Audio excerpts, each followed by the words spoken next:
Cuentos cortos de Juan Rulfo. La cuesta de las comadres. Los difuntos torricos siempre fueron buenos amigos míos. Tal vez en Zapotlán no los quisieran, pero lo que es de mí, siempre fueron buenos amigos, hasta tantito antes de morirse. Ahora eso de que no los quisieran en Zapotlán no tenía ninguna importancia, porque tampoco a mí me querían allí. Y tengo entendido que a nadie de los que vivíamos en la cuesta de las comadres nos pudieron ver con buenos ojos los de Zapotlán. Esto era desde viejos tiempos. Por otra parte, en la cuesta de las comadres, los torricos no la llevaban bien con todo mundo. Seguido había desavenencias. Y si no es mucho decir, ellos eran allí los dueños de la tierra y de las casas que estaban encima de la tierra. Con todo y que cuando el reparto, la mayor parte de la cuesta de las comadres, nos había tocado por igual a los 70 que allí vivíamos. Y a ellos, a los torricos, nada más un pedazo de monte, con una mezcalera nada más, pero donde estaban desperdigadas casi todas las casas. A pesar de eso, la cuesta de las comadres era de los torricos. El cuamil que yo trabajaba era también de ellos, de Odilón y Remigio Torrico. Y la 2.5 de lomas verdes que se veían allá abajo eran justamente de ellos. No había por qué averiguar nada. Todo mundo sabía que así era. Sin embargo, de aquellos días a esta parte, la cuesta de las comadres se había ido deshabitando. De tiempo en tiempo alguien se iba, atravesaba el guardaganado donde está el Palo Alto, y desaparecía entre los encinos y no volvía a aparecer ya nunca. Se iban, eso era todo. Y yo también hubiera ido de buena gana a asomarme a ver qué había tan atrás del monte que no dejaba volver a nadie. Pero me gustaba el terrenito de la cuesta, y además era buen amigo de los torricos. El cuamil donde yo sembraba todos los años un tantito de maíz para tener elotes y otro tantito de frijol, quedaba por el lado de arriba, allí donde la ladera baja hasta esa barranca que le dicen Cabeza del Toro. El lugar no era feo, pero la tierra se hacía pegajosa desde que comenzaba a llover. Y luego había un desparramadero de piedras duras y filosas como troncones que parecían crecer con el tiempo. Sin embargo, el maíz se pegaba bien y los elotes que allí se daban eran muy dulces. Los torricos que para todo lo que se comían necesitaban la sal de tequesquite. Para mis elotes no. Nunca buscaron ni hablaron de echarle tequesquite a mis elotes, que eran los que se daban en Cabeza del Toro. Y con todo y eso, y con todo y que las lomas verdes de allá abajo eran mejores, la gente se fue acabando. No se iban para el lado de Zapotlán, sino por este otro rumbo, por donde llega a cada rato ese viento lleno de olor de los encinos y del ruido del monte. Se iban callados la boca, sin decir nada ni pelearse con nadie. Es seguro que les sobraban ganas de pelearse con los torricos para desquitarse de todo el mal que les habían hecho, pero no tuvieron ánimos. Seguro eso pasó. La cosa es que todavía después de que murieron los torricos, nadie volvió más por allí. Yo estuve esperando, pero nadie regresó. Primero les cuidé sus casas, remendé los techos y les puse ramas a los agujeros de sus paredes, pero viendo que tardaban en regresar, las dejé por la paz. Los únicos que no dejaron nunca de venir fueron los aguaceros de mediados de año y esos ventarrones que soplan en febrero y que le vuelan a uno la cobija cada rato. De vez en cuando también venían los cuervos, volando muy bajito y graznando fuerte como si creyeran estar en algún lugar deshabitado. Así siguieron las cosas todavía después de que se murieron los torricos.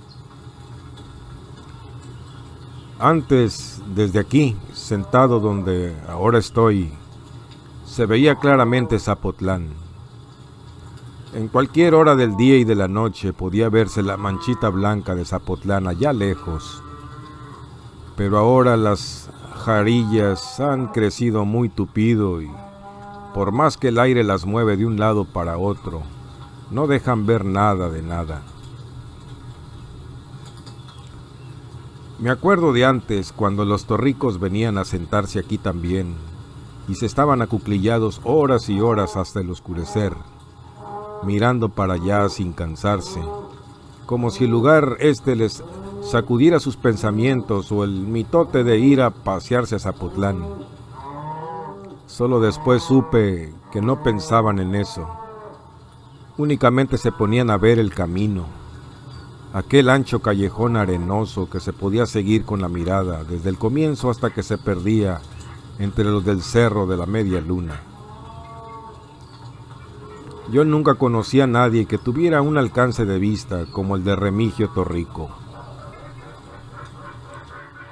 Era tuerto, pero el ojo negro y medio cerrado que le quedaba parecía acercar tanto las cosas que casi las traía junto a sus manos, y de allí a saber qué bultos se movían por el camino no había ninguna diferencia. Así, cuando su ojo se sentía a gusto teniendo en quien recargar la mirada, los dos se levantaban de su divisadero y desaparecían de la Cuesta de las Comadres por algún tiempo. Eran los días en que todo se ponía de otro modo aquí entre nosotros. La gente sacaba de las cuevas del monte sus animalitos y los traía a amarrar en sus corrales. Entonces se sabía que había borregos y guajolotes, y era fácil ver cuántos montones de maíz y de calabazas amarillas amanecían asoleándose en los patios. El viento que atravesaba los cerros era más frío que otras veces, pero no se sabía por qué. Todos allí decían que hacía muy buen tiempo. Y uno oía en la madrugada que cantaban los gallos como en cualquier lugar tranquilo. Y aquello parecía como si siempre hubiera habido paz en la Cuesta de las Comadres.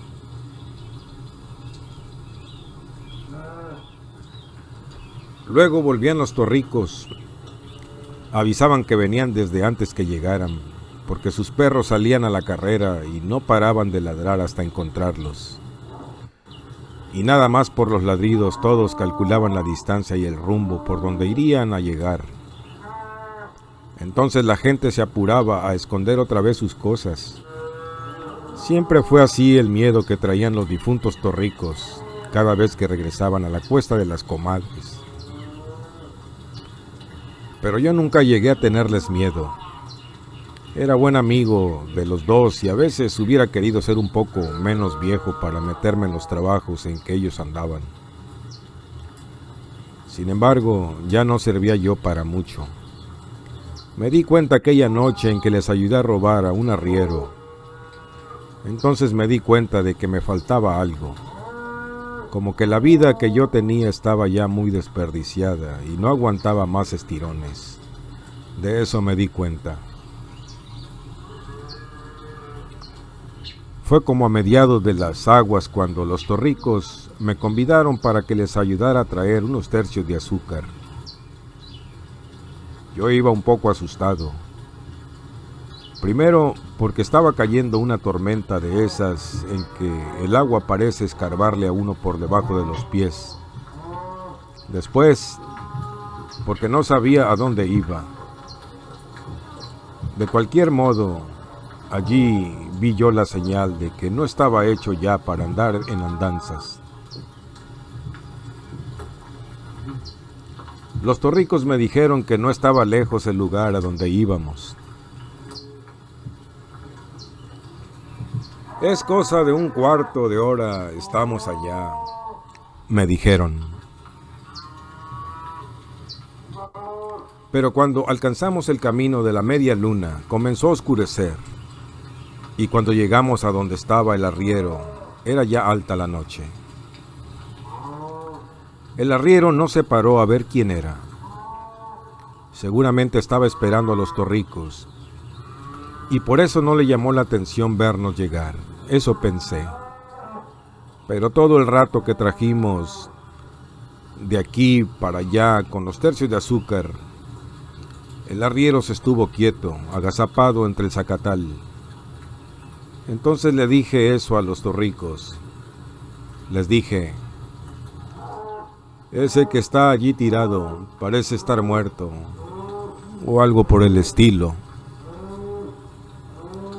No, nada más ha de estar dormido, me dijeron. Lo dejamos aquí cuidando, pero se ha de haber cansado de esperar y se durmió. Yo fui y le di una patada en las costillas para que despertara, pero el hombre siguió igual de tirante. «Está bien muerto», les volví a decir. No, no te creas. Nomás está tantito atarantado porque Odilon le dio con un leño en la cabeza. Pero después se levantará. Ya verás que en cuanto salga el sol y sienta el calorcito, se levantará muy aprisa y se irá enseguida para su casa. Agárrate ese tercio de allí y vámonos. Fue todo lo que me dijeron.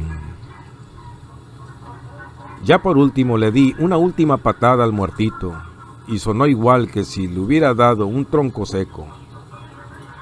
Luego me eché la carga al hombro y me vine por delante. Los torricos me venían siguiendo. Los oí que cantaban durante largo rato hasta que amaneció. Cuando amaneció dejé de oírlos. Ese aire que sopla tantito antes de la madrugada se llevó los gritos de su canción y ya no pude saber si me seguían hasta que oí pasar por todos lados los ladridos encarrerados de sus perros.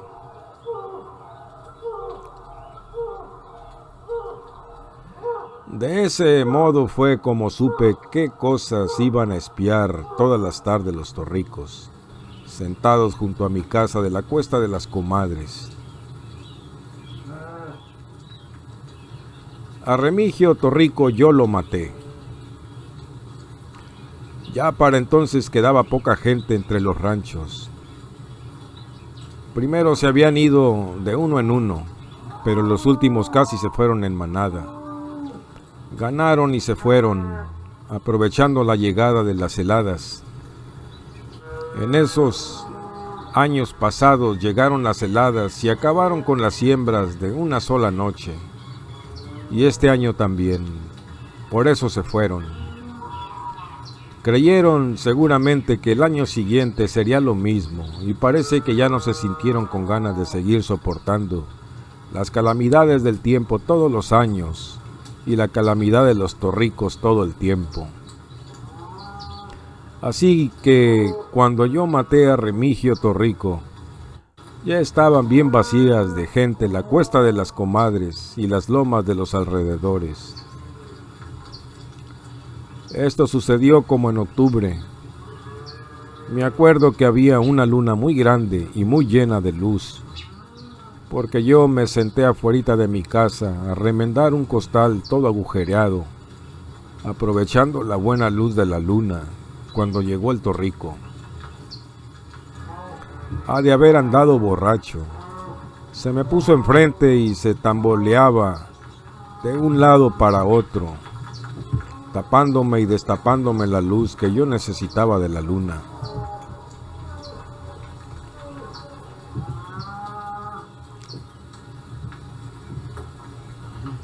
Ir ladereando no es bueno,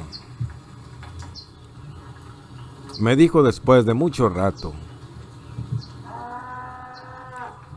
A mí me gustan las cosas derechas, y si a ti no te gustan, ahí te lo haiga,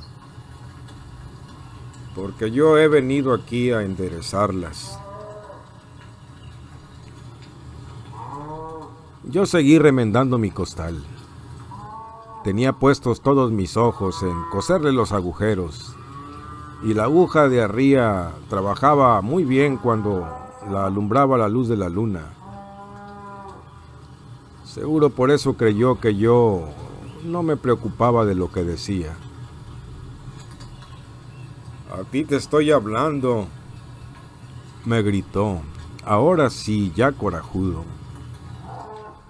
Bien sabes a lo que he venido. Me espanté un poco cuando se me acercó y me gritó aquello casi a boca de jarro.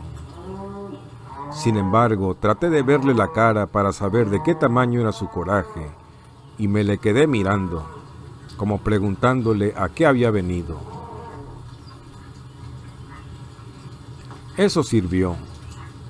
Ya más calmado se soltó diciendo que a la gente como yo había que agarrarla desprevenida.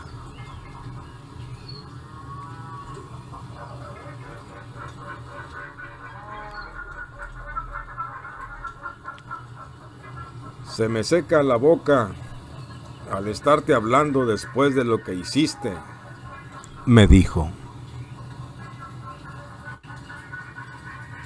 Pero era tan amigo mío mi hermano como tú, y solo por eso vine a verte, a ver cómo sacas en claro lo de la muerte de Odilon. Yo lo oía ya muy bien. Dejé a un lado el costal y me quedé oyéndolo sin hacer otra cosa.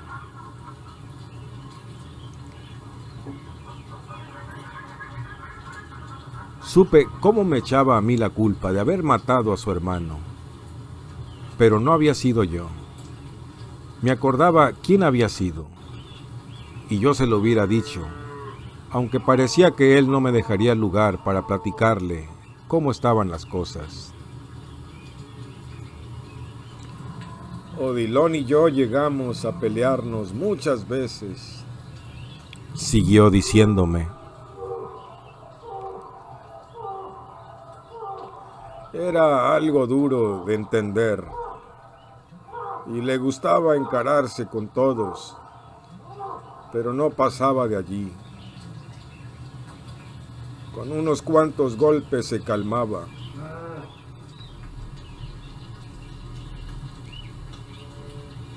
Y eso es lo que quiero saber.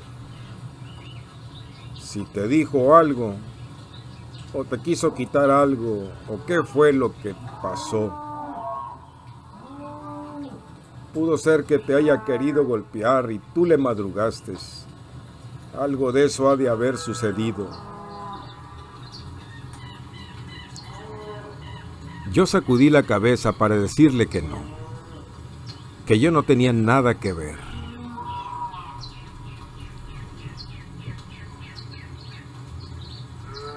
Oye, me atajó el torrico. Odilon llevaba ese día 14 pesos en la bolsa de la camisa.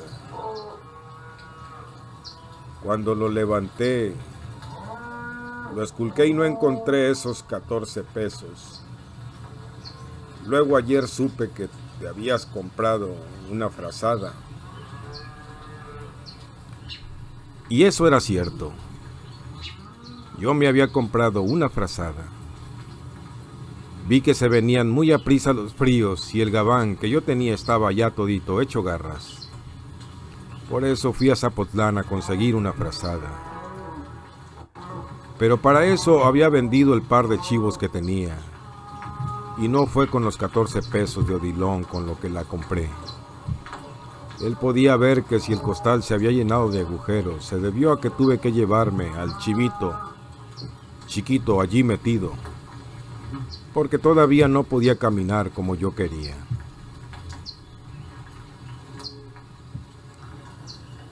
Sábete de una vez por todas que pienso pagarme lo que le hicieron a Odilon, sea quien sea el que lo mató.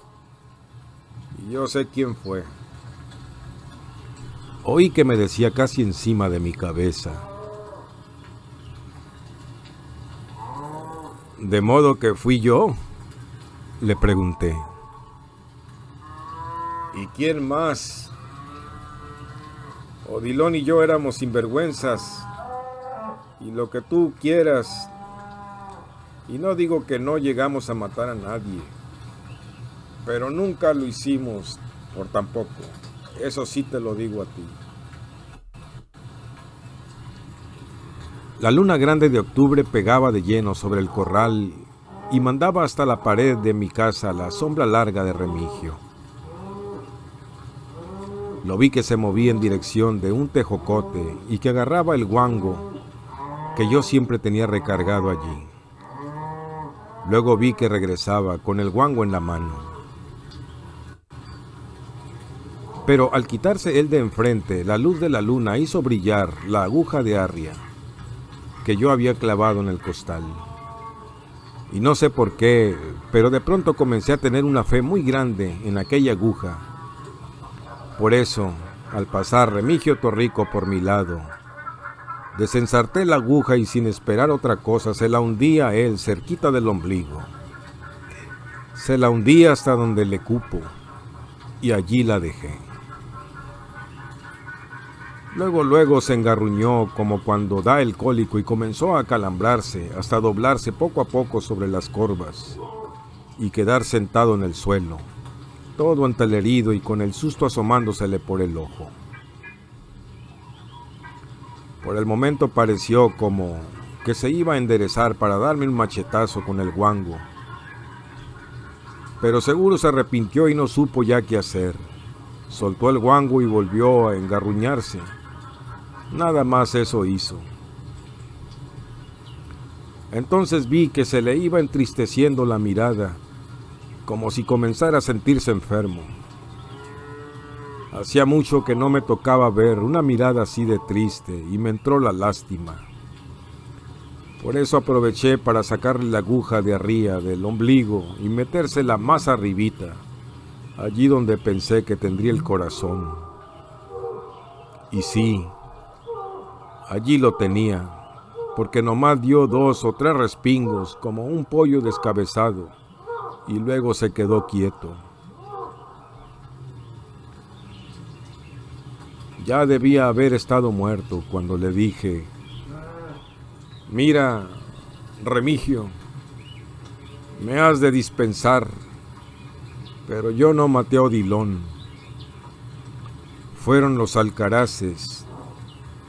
Yo andaba por allí cuando él se murió, pero me acuerdo bien de que yo no lo maté. Fueron ellos, toda la familia entera de los alcaraces.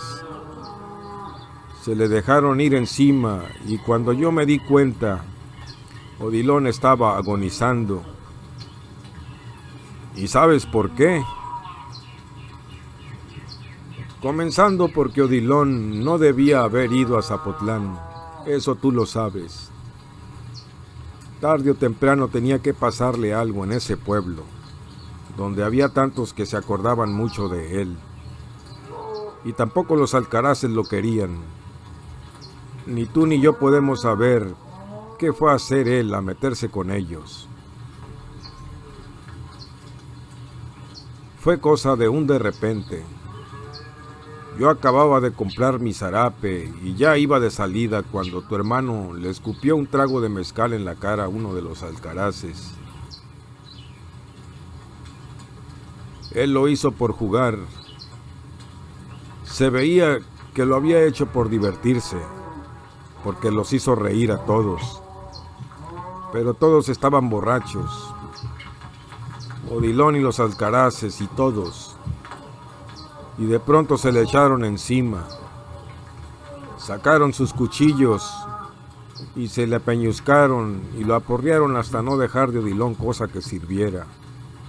De eso murió. Como ves, no fui yo el que lo mató. Quisiera que te dieras cabal cuenta de que yo no me entrometí para nada. Eso le dije al difunto Remigio. Ya la luna se había metido del otro lado de los encinos cuando yo regresé a la cuesta de las comadres, con la canasta piscadora vacía. Antes de volverla a guardar, le di unas cuantas zambullidas en el arroyo para que se le enjuagara la sangre. Yo la iba a necesitar muy seguido y no me hubiera gustado ver la sangre de Remigio a cada rato. Me acuerdo que eso pasó allá por octubre, a la altura de las fiestas de Zapotlán.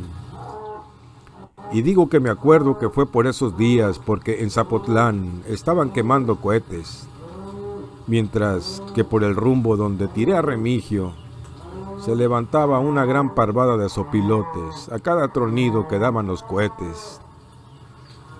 De eso me acuerdo.